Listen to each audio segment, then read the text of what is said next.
Hey guys. Ooh, let me fix my hair.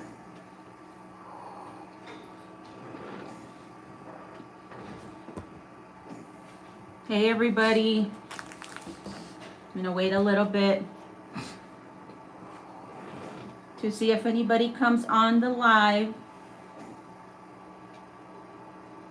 So I came into my office in Victorville for a little bit. And I know you guys get a lot of like real estate updates or market updates. And they're telling you, oh, how many houses are for sale? How many houses closed? When I was looking to buy my house, I didn't really care about that information. I didn't care how many houses were for sale. I didn't care how many houses sold. I mean, because it didn't matter to me when I was looking into buying a house. Okay, so I feel that as a buyer or a first-time buyer or whatever, or as a home buyer, there's certain things that you're going to want to know, right? And that's where I want to go and do this video from that point. From things that I think that you would want to know, and actually things that, or questions that I've been getting. Because some of the questions, my God. And you also need to understand that when you are working with a real estate agent, because I'm getting a lot of calls from people or emails from people that are working with another real estate agent, okay? And they want me to answer a question for them. And I can understand, okay? It can be frustrating to go into buying a house or being a first-time home buyer or even being a home seller. Because some of the home sellers, they bought a house, they sold a house, they bought a house that it was probably years ago, and now they're having to do it again to sell their house, and it's a different process, okay? But it's not what I want. My point is, it's not that I don't want to answer your questions when you're already in contract or already in escrow and you're already buying a house, and then you contact me asking me questions. It's not that I don't want to help you, okay? But what you need to understand is that how could I answer that question for you if you're working with a different real estate agent? All the realtors are different, so they're all going to do different things. And I can tell you something, and then your agent you're working with is doing something else. And you call me or you email me, and then you want me to tell you something different. And this has been going on. And that's why, so this market update or high desert market update, I'm not going to talk to you about how many houses are listed, how many houses have sold, because why do you care? Okay. There's other people doing those type of videos.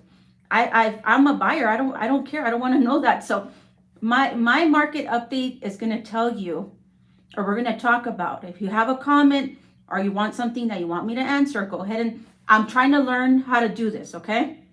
But I'll try to read the comment and then try to answer your question. But let me start, okay?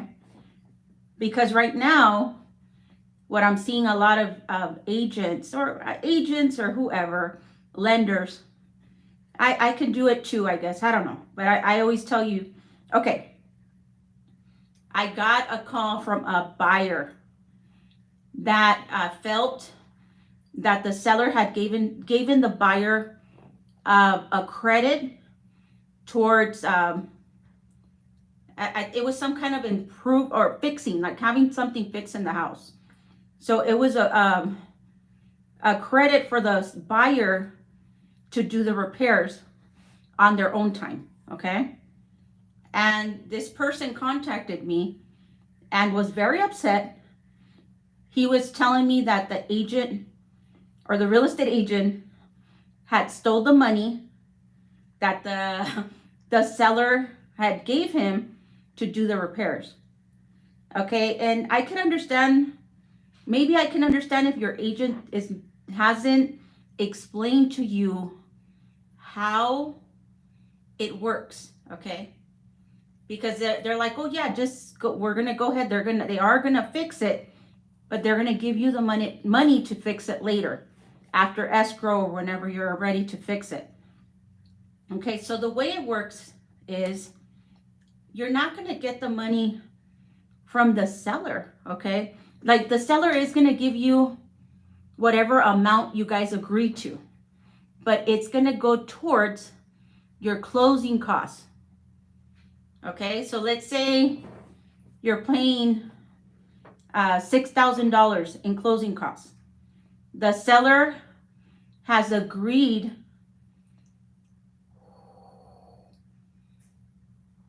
exactly. Thank you, Yesenia. That's true. And the seller has agreed to give you a credit for the repairs.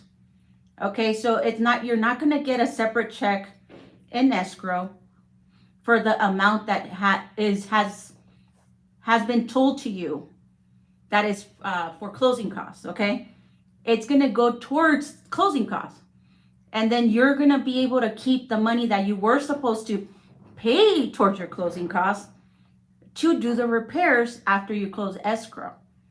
Okay, so that's how that works. So you're not going to get a separate check from the seller.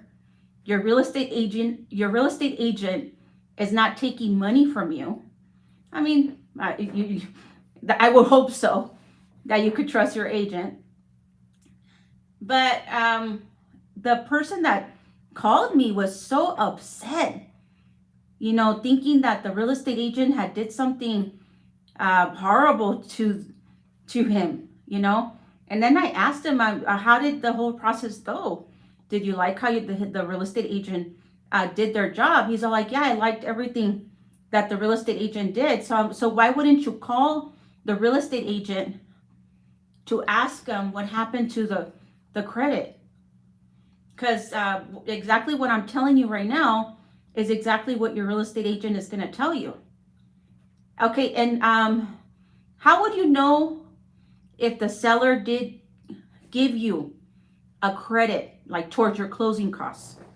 Okay, because you're gonna have to write up an addendum.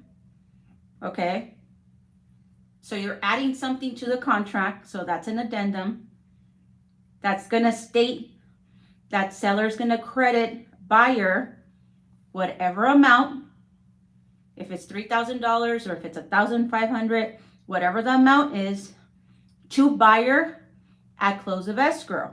Okay, so where else are you going to see that information? You're going to see that information in your CD with your lender. Okay, there's going to be there's places that's itemized where all the money is going. You need to pay attention. You need to start seeing where is the money going. Ask a little bit of questions, because I know it's an exciting time to get into escrow, right? You're closing on the house, but there's a process to all of it. Okay, yeah, you should be excited. You should be able to trust your real estate agent. You should be working together with your real estate agent, not like if the real estate agent's out to get you all the time. Okay, I mean, I don't know. Okay, let me know if you need. I think I explained it, right?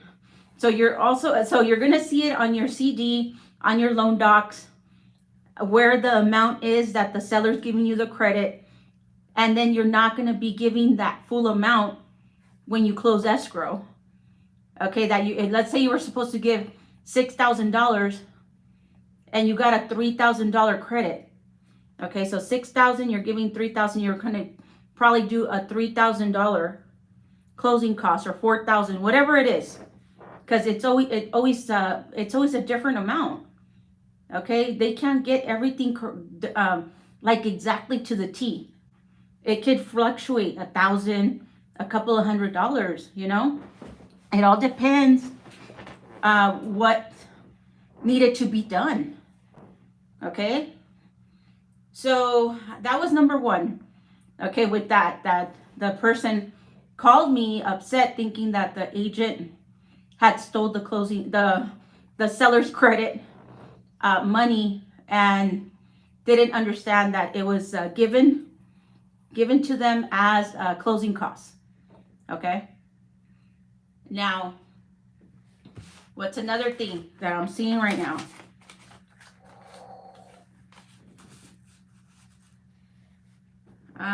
Okay, I wrote a couple of things down. Okay, so if you guys don't give me any comments. Okay, and this is another thing that I'm seeing as well. Okay, I know a lot of people don't value real estate agents. I'm getting I get calls, I get emails, and they just tell me, oh, can you write up the offer? We're gonna use you, just write up the offer. For us, the people are using a program to get closing costs paid for from a lender. They don't even, there's no plan in place, okay? Because let's say you do get a program, a first-time home buyer program, or you get a program where they're paying all of your closing costs, or any kind of program that they're offering you right now as a home buyer. Okay, I just need to tell you, if you're looking into any of these programs, the interest rates are going to be higher than even what the regular FHA loan is. Okay, and when you're getting these programs, it's not, I always tell everybody, they're going to cost you something. That's not all for free. Okay, it's not like it's a big difference in interest rate, but you need to sit down with the lender. Make sure you understand the difference in their interest rate, what the difference is going to be if you bring in your own closing costs, what the difference is going to be if you use a first-time home buyer programs, what the difference is going to be if you need just anything. You need to make sure that you understand what are the different programs and what it's going to really cost you. Okay, because I always tell everybody it's not going to be for free. There's going to be some fees involved for getting those type of programs. There was a lender. Okay, a lender, I never worked with this lender. This buyer was working with this lender. I texted lender and I asked him, what's the difference in interest rate? Oh, it's just a very little difference in interest rate. But when the client asked him, what's the difference in the interest rate? The lender's like, oh, there's no difference. I don't know. And they're still going to use that lender. I don't know. Like, guys, I know there's a lot of work to do when it comes to buying a house. There is. Yeah, I did a live last week, and there was a person on here saying, oh, I'm educating myself. And I agree. Go ahead. Educate yourself. Watch all the videos that you can. And every time you buy a house, it's something different is going to happen. Because not all transactions are the same. Something's going to happen that's different. If it was just all the same, we can literally have a system in place to just take care of the buying process and the home selling process. And the only thing why I feel that real estate agents are still very valuable is the fact that every real estate deal or transaction is different. I haven't gone into a real estate deal where it's smooth and it's flying colors and something doesn't happen, or the buyer needs to ask for more time because they got a first-time home buyer program and they asked for a 30-day escrow. But you should know, real estate agents or buyers, you should know that those programs take a lot longer to close. Okay, so if you're an agent or if you're a buyer, you should know that you're gonna have to ask for more time to close the escrow. That way you're not trying to ask for an extension and then the seller maybe doesn't want to give you an extension. An extension meaning for you to close at a later time. Okay, because if you put a 30-day escrow and then your house is going to close in 45 days or 50 days because of the first-time home buyer program, like if I have a buyer that is going to use one of these programs, a first-time home buyer program, or use these programs that are helping you pay for closing costs, I'm going to ask for at least 45 days, a 45-day escrow. That way the agent, okay, and the seller, they don't feel that it's too much time. But if I need to ask for one extension, you know, they'll give it to me. Okay, if we're needing more than 45 days to close the deal, because it takes a while for the process with the first-time homebuyer programs. Okay, so you really need to understand what the process is. Number one, you really need to understand what's going on. I know a lot of people feel that they don't need real estate because it's real estate agents, because they don't see everything that's happening behind the scenes. They don't see what's going on. Okay, you don't see the calls we have to do.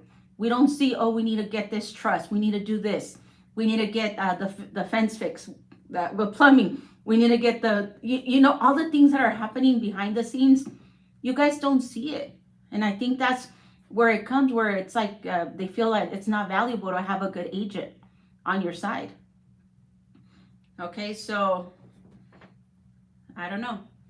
Just wanted to give you that information because I feel that you need to be a little bit more realistic when it comes to using these programs. Okay, you need to, the agent, if the agent doesn't know, you could at least talk to them like, oh, I saw that maybe we should ask for more time. Okay, that way you guys are both working together. What's another thing? I just put a list of things, okay?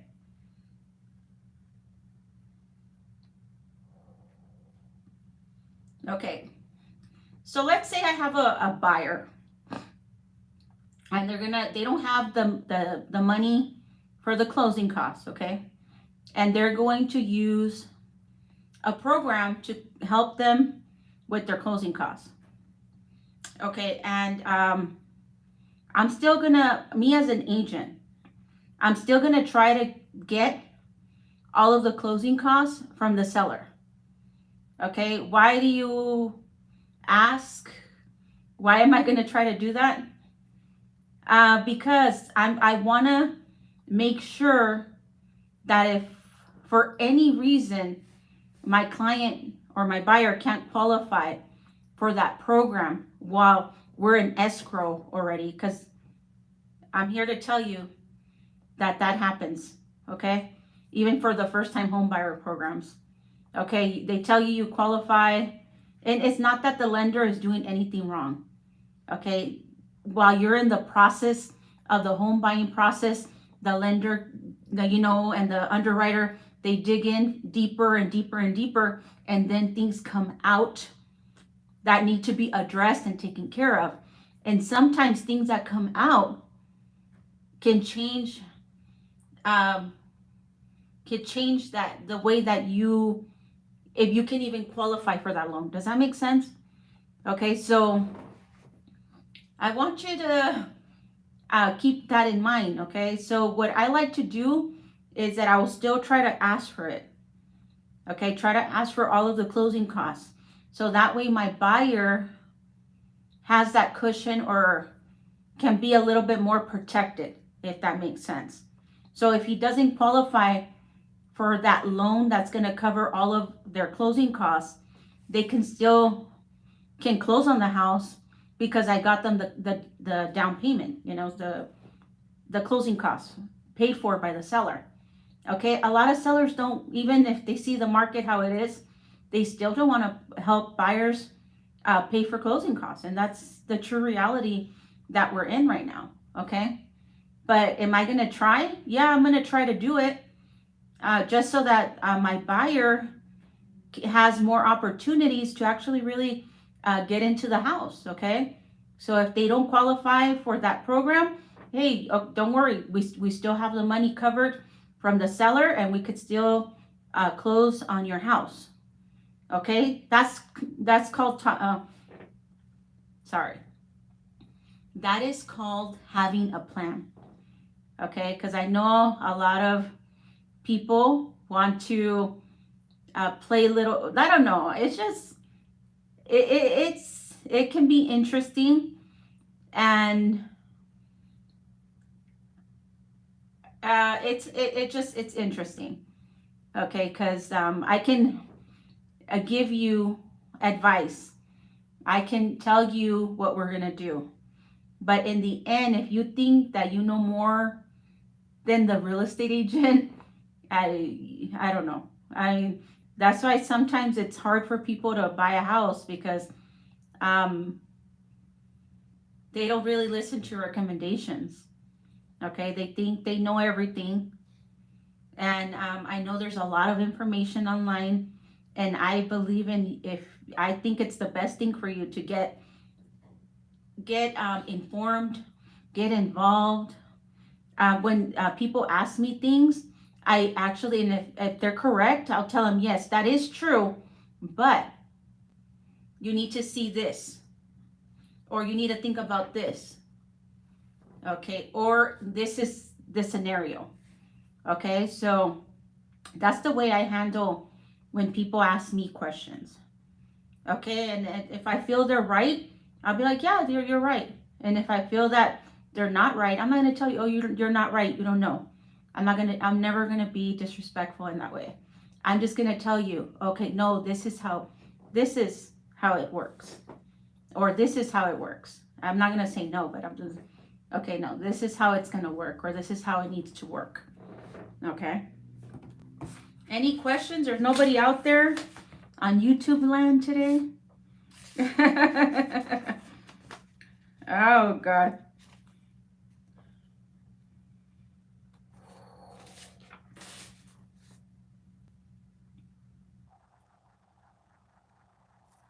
Okay, this is another one. Okay, because people have been calling me and asking me if I think the market's going to crash. Okay. And I don't know, it's like, how would we know if the market is going to crash? People are always going to have to be buying or selling. People are always getting new jobs. People are needing to upgrade. People are needing to downgrade. People are always retiring. People are always they're doing something. Something's always happening, okay? So people are still selling and people are still buying. Has it slowed down? Yeah, it's slowed down, but transactions are still happening. People are still closing on homes. Sellers are still selling and buyers are still buying, okay? So that's all I can say about if I think the market's going to crash. I don't know if the market's going to crash, okay? Hopefully, it would be great if the home prices would go down, so that way a lot more people can take advantage of buying a house, okay?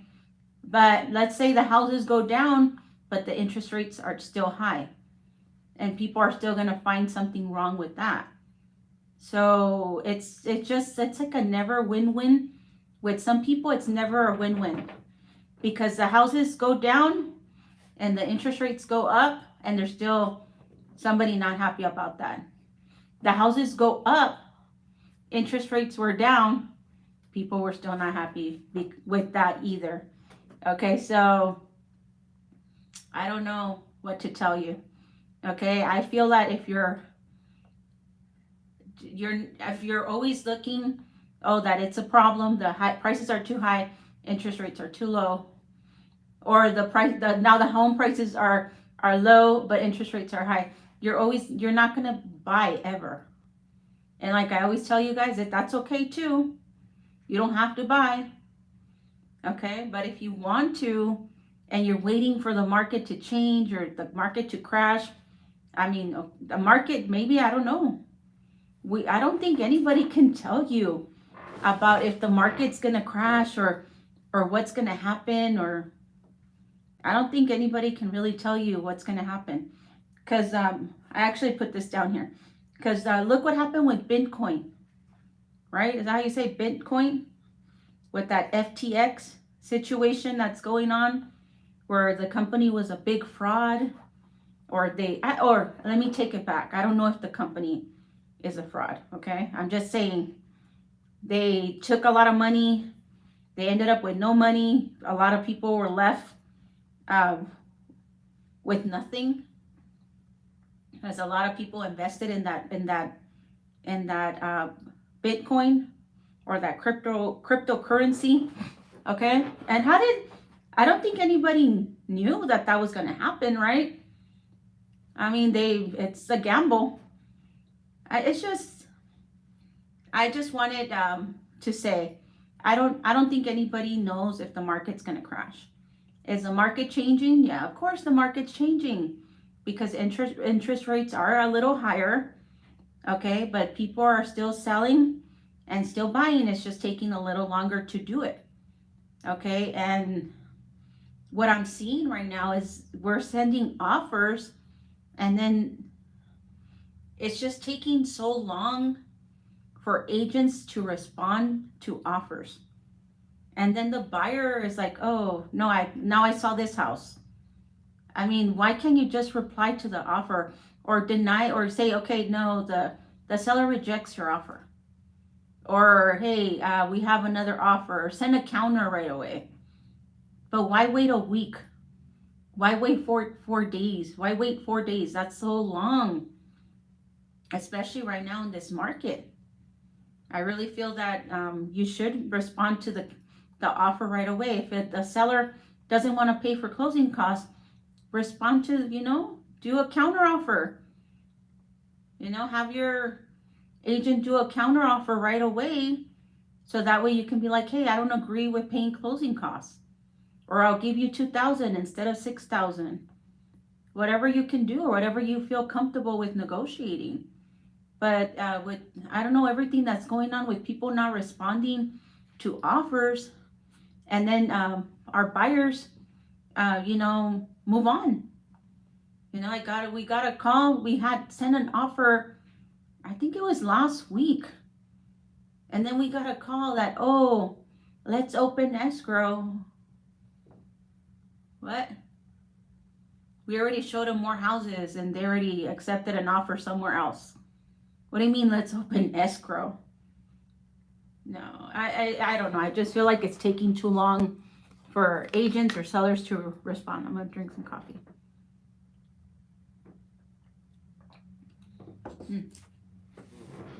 Okay. What else am I seeing, or have I gotten? People telling you that, oh, if you buy right now, or agents and lenders telling you, oh, if you buy right now, you can refinance in a year. Hi, Johnny. Hi. Good afternoon, Johnny. Nice to see you on my live. Thank you so much for always supporting me. Okay, so people and agents telling you that you're going to be able to refinance your interest rate in a year. Okay?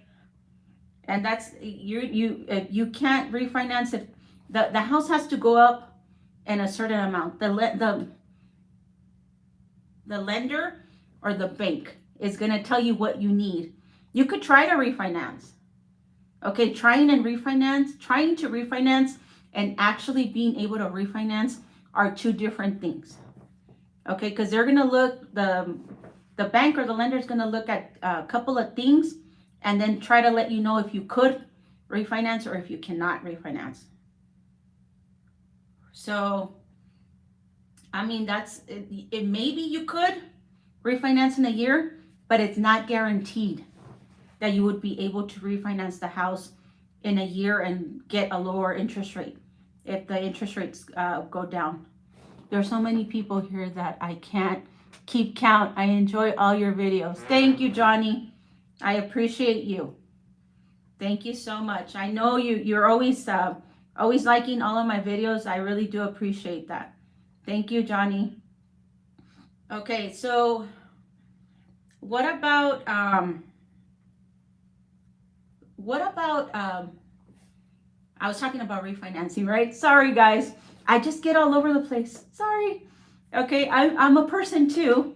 Okay, I'm gonna forget certain things, and I try not to, but it's so hard for me because there's so much I want to talk about. Okay, because I'm just passionate about this. Okay, so yeah, so I don't know if you're gonna be able to refinance. Okay, but I got not an email. No, he actually called me. I got a call. Okay, from a person that lost their job. Okay, he called me, doesn't want to sell the house, which I understand. Okay, it's a hard decision to even think about having to sell or having to move, having to go move into an apartment or downsize. Okay, it's hard. It is hard. Okay, but you're gonna lose. This person had equity. He has money in the house. He bought it years ago. Okay, so he has quite a bit of money in the house that if he sells, he's gonna walk away with money. Okay, so he told me that he wanted me to give him a recommendation for a lender because that he wanted to see if he could refinance the house because he wanted to take out money from the house, okay, to try to stay in the house a little longer, okay? And like I told him, I'm like, I could either just give him the lender's phone, okay? That's no problem with me. But, sometimes we need to be, as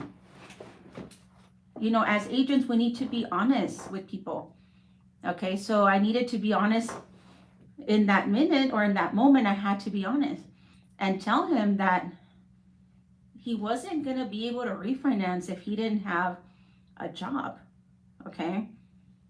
And he was telling me, oh, but why? Well, because when you refinance, it's exactly the same process like when you buy a house, okay?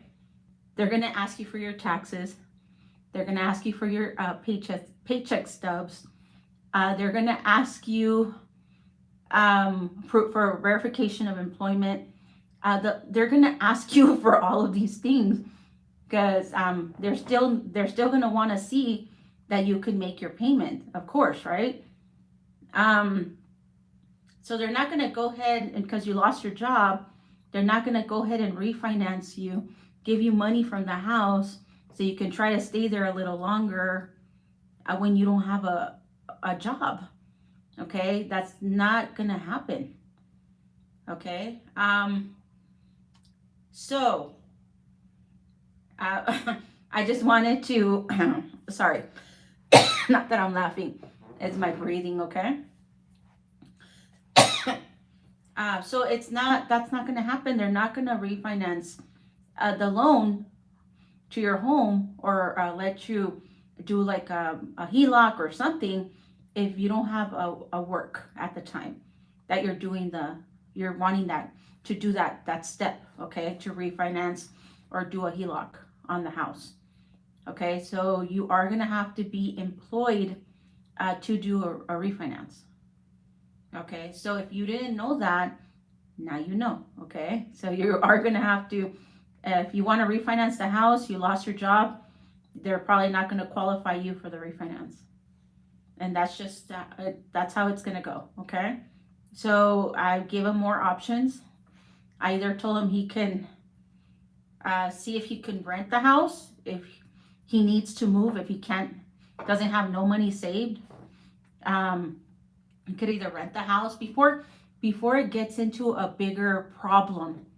Okay, because if you don't have the money and then you fall back on your mortgage, then you can't rent the house. It can just lead to a bigger problem.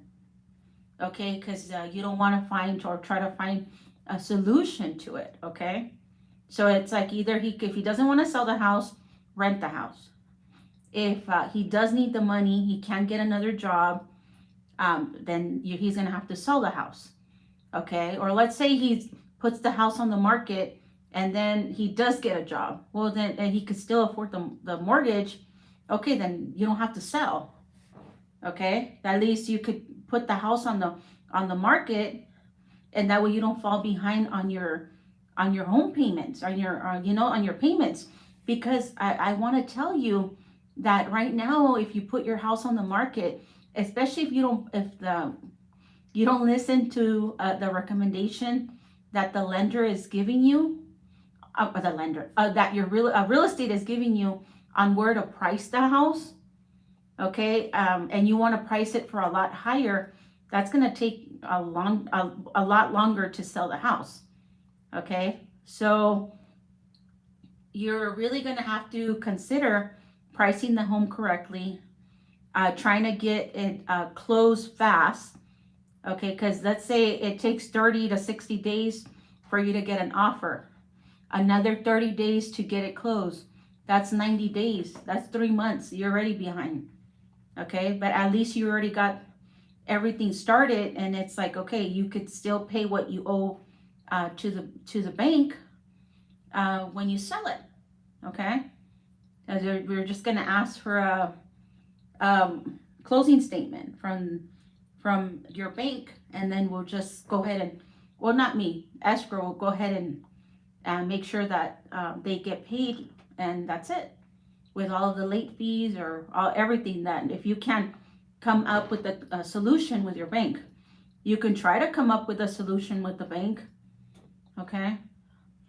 And somebody also called me, and they were talking to me about wanting to short sell their house.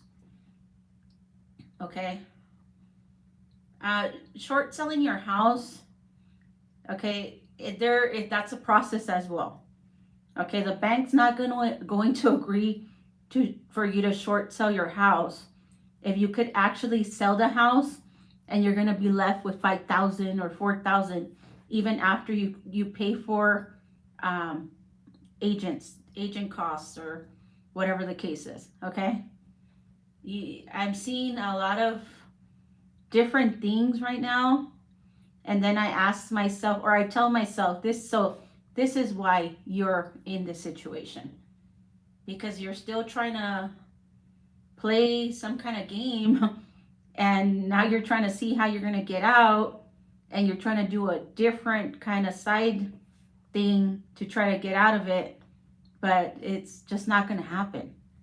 And the thing is, I think that this person had tried to short sell the house, and the bank did not approve the short sell. Okay, so what does that tell me? So I don't know. They're like, oh, but maybe you can do it. Just changing your agent's not going to change the bank from deciding if you can short sell or not short sell the house. Okay, so that's another thing. Okay, that's something that came up. Right now, okay, if you're an escrow, if you're a buyer, okay, and you're having to wire money, you need to be so careful. Okay, one of my realtor friends she was a listing agent, so she wasn't working with the buyer. But buyers, make sure that you know who you're sending the wire to. Okay, this buyer, I guess, got a wire information or some kind of email with an account that wasn't from escrow. I always tell all of my buyers, make sure that you call in to escrow and you double check the account number or the wire information with the escrow officer. Okay, even if it's going to take an extra day and the money's not going to get there, go ahead and you do it, because that can be so dangerous right now. Okay, with people hacking into emails, sending wire instructions that are not real. Okay, you have to be so careful with that. And the thing is that the amount that was wired was a really big amount because that buyer had sold the house and was going to use all of the funds from selling their house to buy this property. And all the funds were taken. And he was working with the FBI, something. Uh, and they had to cancel the whole transaction because he couldn't make the transaction work without all the money. So, buyers, please be careful when it comes to wiring your money to close on the house, like your down payment, your closing costs, all the money that you're gonna need to close on your house. Make sure that you talk to escrow. Some escrows have like a special code for you to log in to their system to get the wire instructions. Some escrows don't. They just send you an email with the wire instructions. Okay, so if that's the case, you're going to have to talk to escrow either to sign your escrow papers. So you're going to have somebody that you've been talking to when it comes to closing on your house. Okay, so make sure that you get to know the people in escrow. You're asking questions when it comes to wiring your money to escrow. Make sure that you have the right wire instructions because damn, what things that are happening right now, it's not good. People are losing their money. I don't know. I haven't called her to ask her to see if she contact the other agent and see how it got figured out, or if it got figured out, or what happened. I don't know what happened, but I thought that's a market update. Be careful when you're doing your wire fraud or wire fraud. When you're doing your wire, okay, instructions, okay, be careful where you're sending the money to. Make sure it's the correct account, correct escrow information, and make sure you call in and talk to the escrow officer. And I know some escrow officers are going to be busy, but guess what? If you can't call them or talk to them and verify the information, then don't do your wire. Just wait for the next day. Yeah, it's gonna push things back, but because you're such in a hurry. Yeah, we wanted to close. We wanted to close. We want the buyer not to get upset. We want the agent not to get upset. We want all these things. But in the end of the day, if you lose all your money, you're not gonna be able to move into your house anyways. Okay, so verify wire instructions and wire account, the account number and everything with the escrow officer. Okay, so I'm seeing that there's no comments. If there's no comments, I'm gonna go ahead and I'm gonna end the live because actually it's I'll wait like 2 minutes. Okay, do you guys have any questions for me? Anything at all? Well, if you live in the it's better to be patient and wait instead of losing money. Yeah, that's right, Johnny. It is better to be patient and wait. Make sure that you verify with the escrow, so that way you don't lose your money. Okay. So you're right, Johnny. I don't know if people that live here in the high desert, have you guys seen what is it? It's a food truck. They're trying to do like a food truck on Civic Center Drive in Victorville, California, where they have like birria tacos. I think they have like a hamburger truck, a taco truck. I forgot what else. But on Fridays, so every Friday, I think from now, I think this last Friday, yesterday was the first Friday that they were going to do it. And, sorry. I was just thinking if you guys have seen that. I think it's pretty cool that They're trying to do like family things for you guys to just go out and just hang out. Maybe try a couple of the different food trucks that are available here in the high desert, because it looks pretty cool. I might go next Friday. I was going to go yesterday, but we ended up working a little late with Laura. So we weren't able to go because it's on Fridays from 12 to 8 p.m. and it's on Civic Center Drive. I don't have the address, but it's like it's food trucks. Like maybe, I don't know if it was 5 different food trucks. And then they have different people. What is it? There was a big food truck in front of Tom's Burger in Apple Valley. Oh, nice. Was it Mexican food, Johnny? The food truck, or what kind of food was it? Let me know. But yeah, so there's a lot of stuff popping up over here in Victorville when it comes to food trucks. I mean, I just see them coming up everywhere. And I know that there's a place that my daughter goes in Victorville too, where they sell, yeah, it was a taco truck, thank you.